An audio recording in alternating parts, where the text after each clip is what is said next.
So, I'm getting yours out early mainly because I feel like there's some messages here that might be timely.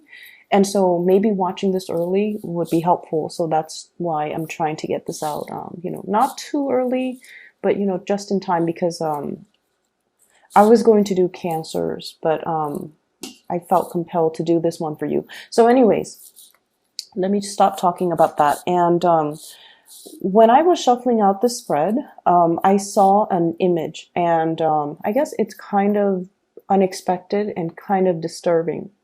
So I closed my eyes and I was shuffling out the cards, and then I saw like ants crawling up my forearms. Ants crawling up, okay?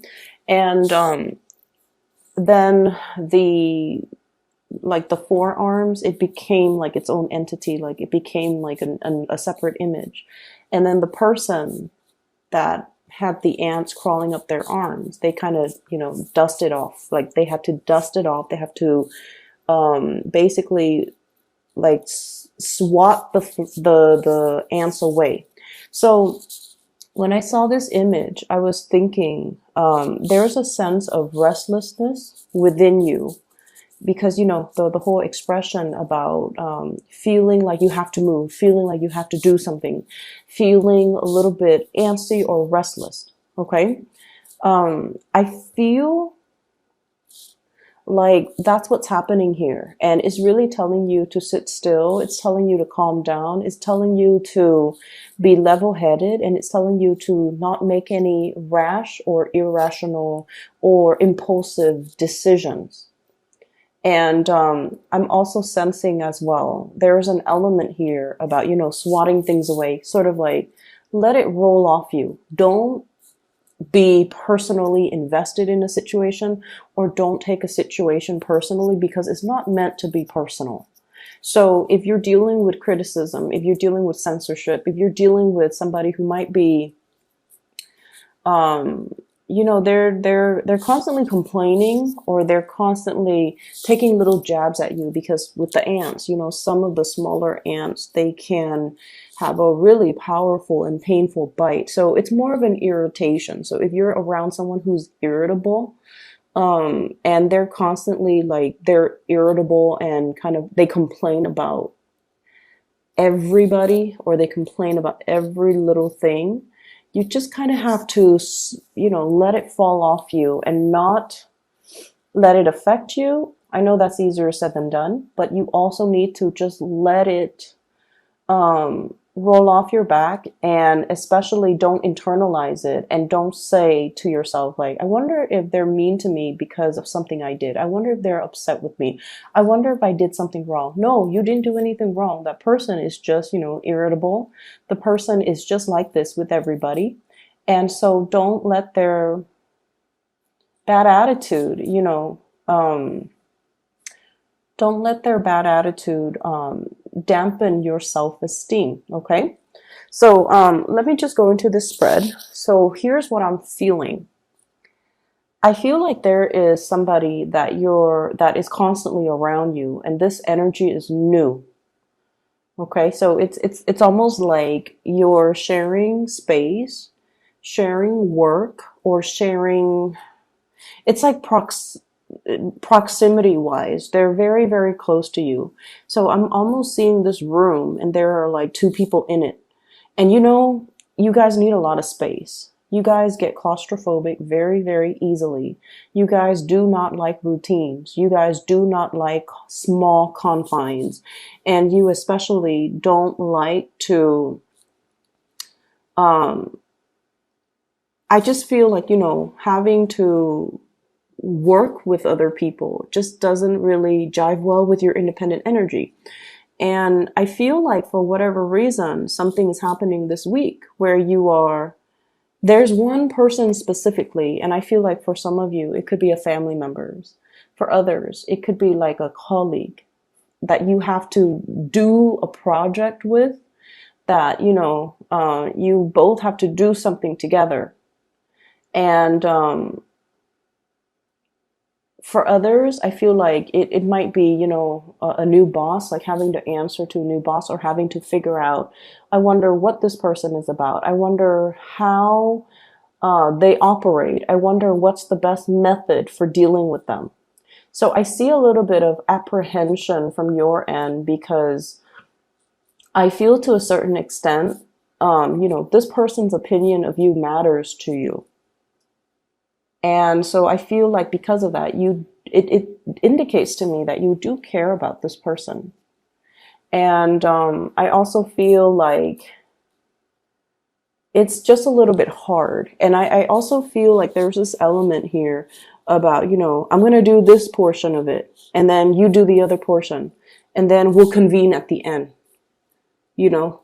And when I feel like if you were to do that, the end product is going to be very, very disjointed. So there's some warning here about, sticking it out. And if we need to do this, both of us need to do it together. So I feel like if it's a colleague, if you're in an academic environment, you have to do group work. If we're going to do it well, we need to stick it out together from the beginning to end. Both people or all people need to be on board. Otherwise, the end result is going to be bad, and the end result is going to be very disjointed. Okay. And I'm also sensing as well, some of you are kind of giving this as an ultimatum. Like, you're in it with me 100%, or you're not in it with me at all. So if you want me, you need to, put in the effort. We need to be in it 100% all the way, or not at all. So I feel like it's a mantra that you are, it's like the battle cry, the war cry for this week, but also it's something that you're giving somebody that ultimatum, that piece of your mind, and that, unflinching, unwavering, want. Like, this is what I want. If you can't give me what I want, I'm not going to have you in my life. So that's what I feel is happening here, where it's almost like, really putting your foot down and no longer being easygoing. And, I feel you guys are quite easygoing. You're not so rigid and stubborn and things like that. I mean, you like your space and all. And if people give you your space, then great. But what I feel though is, a lot of the times, you're very live and let live. But I feel like if you're dealing with somebody whose actions affect you directly, that's really when it's almost like coming to the realization that somebody's actions affect you. And so you kind of put your foot down and you're just like, this is what I want. If you can't give me what I want, if you can't be in it 100%, if you're not sharing the responsibilities, if you're not, if you're not on board 100%, then, you might as well exit the picture right now. So I feel like you're being firm, and I feel you're setting boundaries, and I feel like you're being very, very clear about where things are headed. And you're being very, very clear about, shutting off your emotions and just thinking about a situation very logically. And I feel like you're saying this to somebody that you still care a great deal for. Okay. The other thing that's coming into the picture. So we have here a water sign.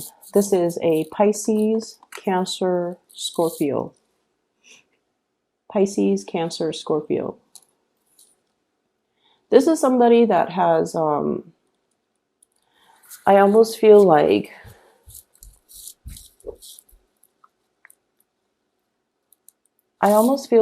you bring something very, very pure, very, very new into their life. Okay, so it's almost like, let's just say, if in the past they have been really, if they've been very, very unfaithful, if they've been very, very non-committal, I feel almost like you bring this, not only are they attracted to you because of, passion and chemistry, and because, they're physically attracted to you, but I almost feel like the way that you are, they find it very refreshing. And they find the way that you are, the carefree energy, the fact that, you don't really impose expectations on them in the past. So whatever it was in the past or whatever the situation might have been, they find you very refreshing. It's because you don't have ulterior motives when you're dealing with them. You don't impose, expectations on them. And I also feel like you're not one, like you're so independent that you're not clingy with this person, that you're not like needy with them, and you can do your own thing while they're off doing their own thing. And so they find that really, really refreshing. And then I also feel like um, if they have been very non-committal, very unfaithful, or had a unfaithful streak in the past, they want to commit to you. It's almost like you're bringing that sense of stability. Like let's. It's almost like I'm hearing. I wonder what it's like to settle down, to have a family, to raise children, to have the house with the white picket fence. I wonder what that feels like with this Sagittarius. And I feel almost like this is a person that is really afraid of commitment because they're afraid of monotony. Like they're afraid that we're gonna fall into a rut. We're gonna have children, and then our lives are gonna revolve around the children, and we're gonna have like the house in the suburbs, and the SUV, and the dogs, and the white picket fence, and everything just seems like life stops. So that's why they're really, really afraid of marriage. They're really afraid of commitment. They might have been through it and they're just like, life stops when you have children. Maybe that's why they're so commitment phobic. But because you're so fun, because like being with you is really fun, it's very optimistic, it's very expansive. You can take like the most mundane activity, cleaning the house. And then I feel like with you guys, you turn on your music to make the chore less boring, right? Let's be honest. No one likes to clean, especially, not Sagittarius people.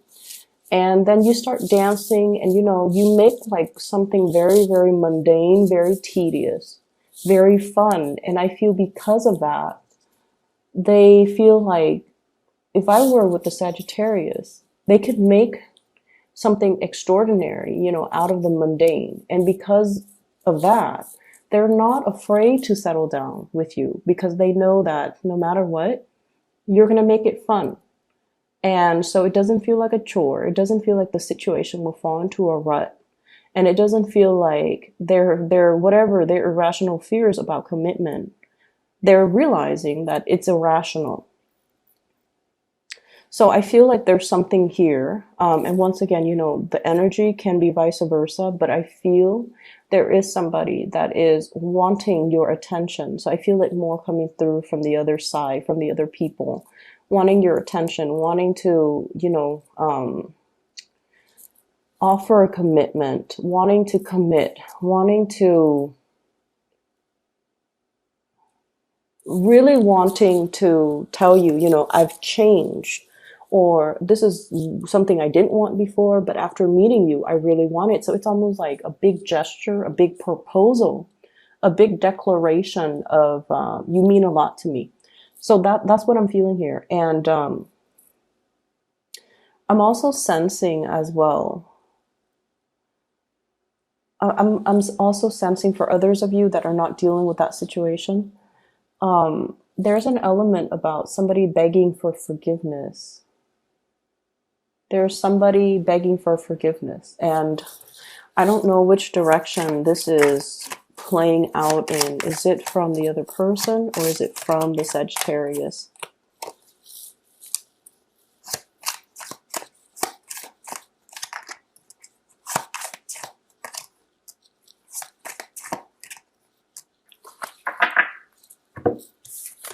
So let me see here. This came out first. There is somebody begging for forgiveness, and I feel like it's coming through from the other person. And I have a lot of earth energy, Taurus, Virgo, Capricorn. Okay. What I'm feeling is I feel like you might have dealt with somebody that really I feel like you might have dealt with somebody, and this can be romantic or friendship or whatever, however it resonates with you, because I do feel like there is a big, I'm sorry, please forgive me, that type of a way, that type of a communication. Um, if it's a romantic partner, I feel like this is somebody that hurt you. This was somebody that made a lot of promises that they could not follow through. This is somebody that, you had really high hopes and expectations for. And I feel like um, I'm seeing like lying by omission. And lying by omission is sort of like, you start dating somebody 5, 6 months in, and then they're like, oh, by the way, I'm separated, but I'm not divorced. I told you I was divorced, but I'm actually only separated and we're still living together. Okay. So it's like they chose not to tell you certain things and they kept it hidden. And then when they reveal it, you can't tell them that, oh, they've been lying. They lie by omission. They just kept that part of the story hidden, you know, or like, you find out they have like 5 kids with, it's somebody that withheld some information, vital information. And I feel like you might have walked away from that in the past, and now they're coming in for an apology. So if that's like a romantic partner, I feel like you've moved away from it. You're no longer wanting to entertain that person. And I honestly feel like the apology is very, very half-assed. Okay. I feel like they could, and because that's the nature of lying by omission. They could tell you, oh, I didn't really lie. You just never asked. You never asked if I had children. And so I never gave you the information. Or they could say, like, you never asked if I was divorced, and, or you asked if I was divorced. And I said in the process, but you never asked if I'm still living with the ex or whatever. So that's how I feel this situation playing out. And I feel so, begging for forgiveness. This is what's showing it to me. You're very, very stoic and hard when you're dealing with this person. I feel like they're no longer, it was one of those things where it was like lying is unacceptable, or it was one of those deal breakers. Everyone has their deal breakers.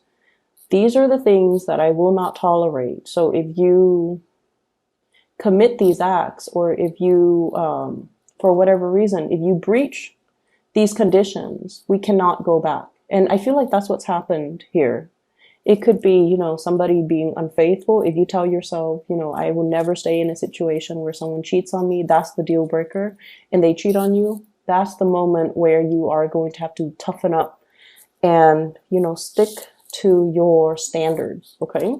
Or it could be in a work situation where you are negotiating a salary and they're like, oh, I'm going to give you a raise. I'm going to give you a raise. I'm going to give you a raise.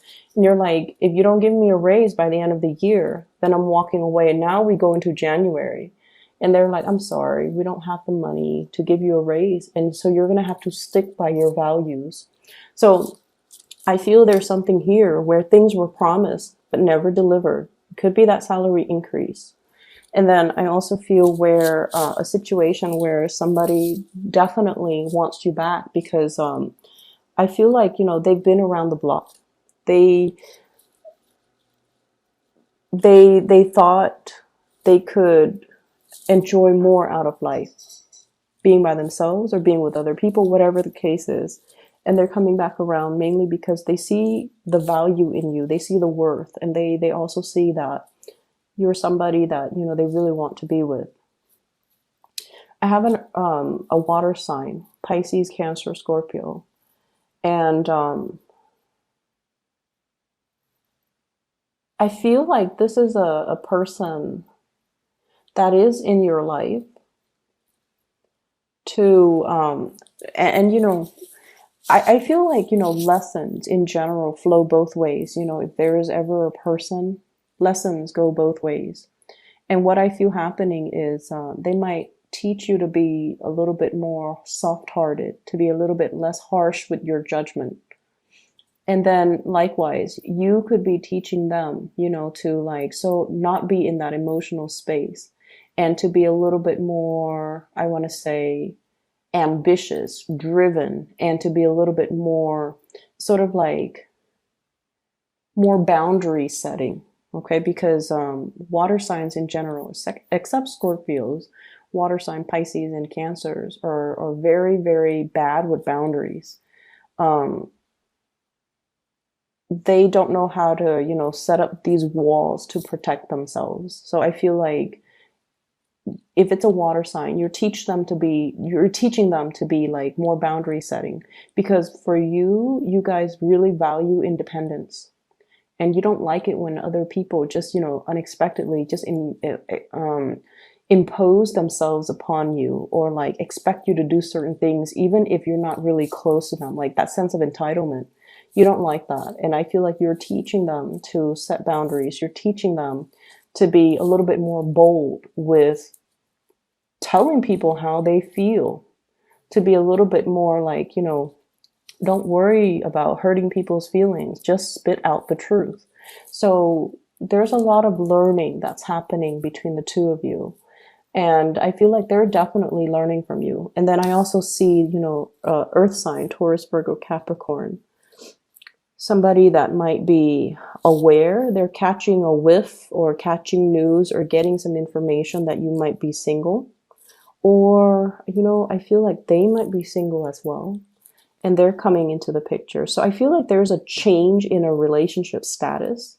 And then somebody is all like, let me just, go back to this person. Let me just give this a try. So I feel like there might have been a misconnection, like somebody that really wanted to be with you, but you weren't single at the time, or whatever circumstances, you might have been at a distance from each other, or you really wanted to be with them, but they weren't available. And so I feel like a little bit of time has lapsed, and now somebody's single and they're trying to, gauge interest. Okay, so I feel like it can go both ways. There definitely were 3 people involved. Like it got a little bit complicated, too many people involved. And so there's that element about misconnections, poor timing, because you both were at different points in your life, or you both were, in positions where you couldn't act on this connection. And so there's a second chance. I'm also feeling as well, there is some news here regarding, it's almost like somebody who's not being a team player. So I feel like this is potentially in the work environment where everyone is, everyone knows what they're supposed to do. Everyone knows where they're supposed to be at what time. So it's almost like the work environment, it's ran like a well-oiled machine. Everything works. And then there's one person that's like a wild card, and they don't know what they're supposed to do. So then they have to ask everybody every single step of the way. And I feel like it slows down operations. And then I also feel there's somebody who's like trying to create conflict in an environment. It's almost like they come to work and they're scheming, like, who should I, that's what it feels like. Like from your end, you're just like, you have so much free time. You just come to work and you sit there and scheme. Who should I pick on today? Or who should I undermine today? Or who should I, aggravate today? And it's like, no, they're, once again, don't take things personally. They're just like this with everybody.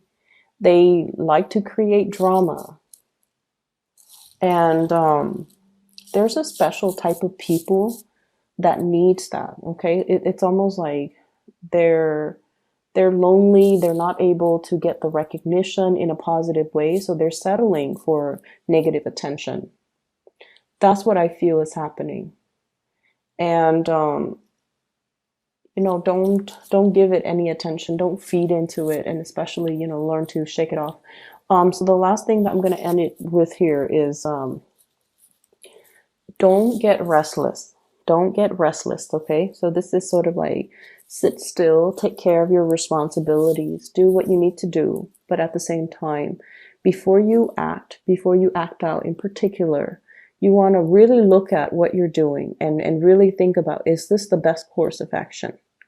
Are there other possibilities that I should consider? Okay. So there's a lot of antsiness and I see a lot of momentum and energy. And I feel like for some of you, honestly, you might be living in an environment where you're snowed in, where there's like inclement weather, where there's a lot of snow or a lot of rain, and you're kind of stuck in one place. So physically, you want to be out and about. You have a lot of pent up energy, you know. Do some meditation.